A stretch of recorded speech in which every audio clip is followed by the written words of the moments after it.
siswa dan guru melakukan pembelajaran yang lebih bermakna. Bisa apa ya? Yang ketiga ada mindful. Pembelajaran dilakukan dengan kesadaran diri.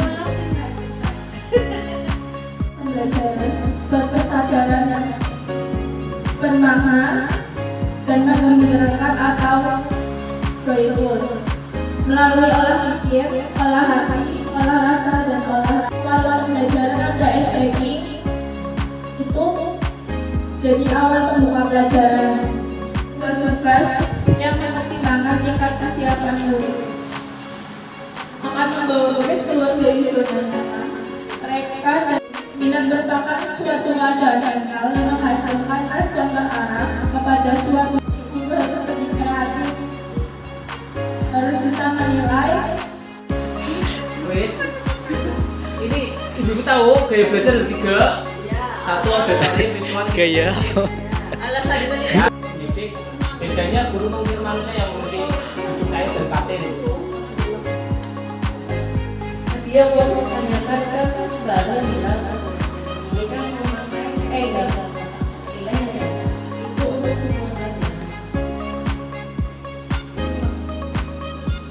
Wes kalau Ya, keren.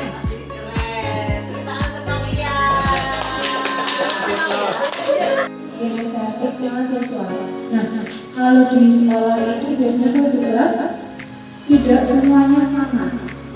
Sedangkan guru biasanya hanya menggunakan salah satu yang ada atau bagian.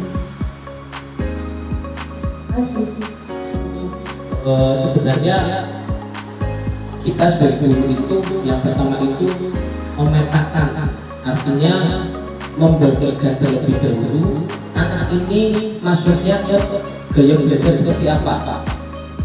Itu walaupun tujuannya sama, tujuan pembelajarannya sama, tetapi kita sebagai guru itu harus bisa mengetahui gaya belajar anak kita masing-masing, apakah masuk ke auditory, visual atau kinestetik, walaupun materinya sama.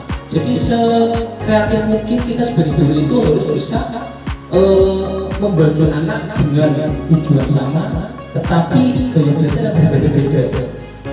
Tetap kita tidak melakukan, tetapi contoh tadi ketika materi kolase mungkin ya.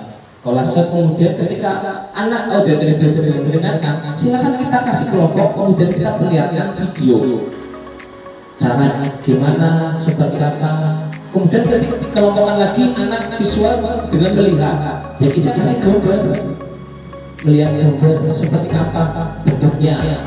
Berarti kita harus bisa mungkin print kemudian dari awal pertama seperti ini, kedua seperti ini, dan seterusnya sampai jadi. Kemudian yang ketiga beberapa kinestetik itu sambil berangkat ya langsung praktekkan anaknya, kita bikin kelompok, kita langsung seperti itu. Jadi tujuannya sama, caranya berbeda, gaya belajar berbeda. Itulah deep learning itu seperti itu. Jadi harus benar-benar kita sebagai guru itu tahu kondisi anak seperti apa. Jangan dipaksakan dan disamaratakan. Itu yang Penilaian bukan dari ulangan harian, tetapi dari proses. Itu yang dinilai dari proses yang bagaimana, apa anak sedang proses atau hasil dari prosesnya. Yang dinilai itu apa?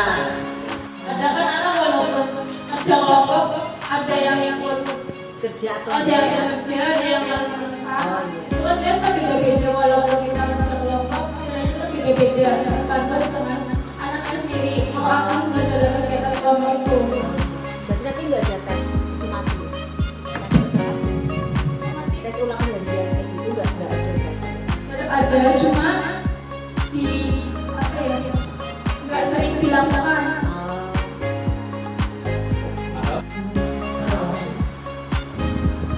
Penentuannya, tapi di sini kan ada penilaian akademik, penilaian prestasi. Dalam penilaian prestasi memang kadang-kadang anaknya satu dengan lainnya itu memang beda. Tetapi kalau kita lihat itu yang berprestasi juga dalam proses pembelajaran, dalam proses kelompok itu juga kadang menonjol. Nah, jadi kalau misalnya kita tanpa melihat akademik anak, saya kira itu apa tidak timpang. Harusnya itu dua-duanya ya. tadi kan dikurangi bilangan. Oh, ya. Udah tentang kuliah terus diimbangi dengan yang project. Ya berarti kan antara penilaian kemudian dengan penilaian proses itu harus ada keseimbangan. Karena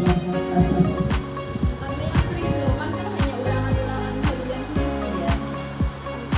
Tidak masalah, malah lebih bagus. Atau menggunakan bilangan lah, salah satu ya, angka mungkin ya. Kuliah nulis, saya pernah masuk lulus satu, kelas 2 perlu ya, nambah apa? Kedua misalnya dua, empat. Mungkin yang cerdas bisa langsung 4. Tapi ini yang mungkin ini ya dari kamu benar ini ya. Itu coba dibikin sedemikian rupa kita ke visual ya. 2 ditambah 2 itu kalau anak yang langsung bisa kata oke lah ya, sudah. Tapi yang akan lebih bermakna kuliah dari rumah itu sudah menyiapkan kubus misalnya ya. Lalu sanggup orang kayak itu dulu kan belajar kubus sisi akan lebih oh iya sih 2 ini ditambahkan anak-anak sedikit aja ya itu para kecil lorong telur papat ya kan itu auditornya kena visualnya kena instingnya juga anak-anak otomatis ya itu tadi yang dikatakan begitu ada dan apa itu kemauan untuk berubah. Nah, kalau malamnya sudah dulu dengan urusan rumah ya kan dan sebagainya ya ada sertifikasi sebenarnya kita memang pekerjaan yang lama ya kan. Cuma karena mungkin angkatan dulu bukan bumi pembelajaran zamannya saya dulu mengenal HP ya kan. Mungkin hanya dengan auditorium bisa ya. Anak sekarang beda jawab beli apa itu sudah bos kayak itu tetapi selamat pagi anak-anak ibu guru dengan sesuatu dibutuhkan anak belajar ya itu kan bisa dikatakan apa media belajarnya padahal mereka mau mempelajari penjumlahan misalnya itu anak selalu ya misalnya bahwa bunderan dan sebagainya itu baru bisa lagi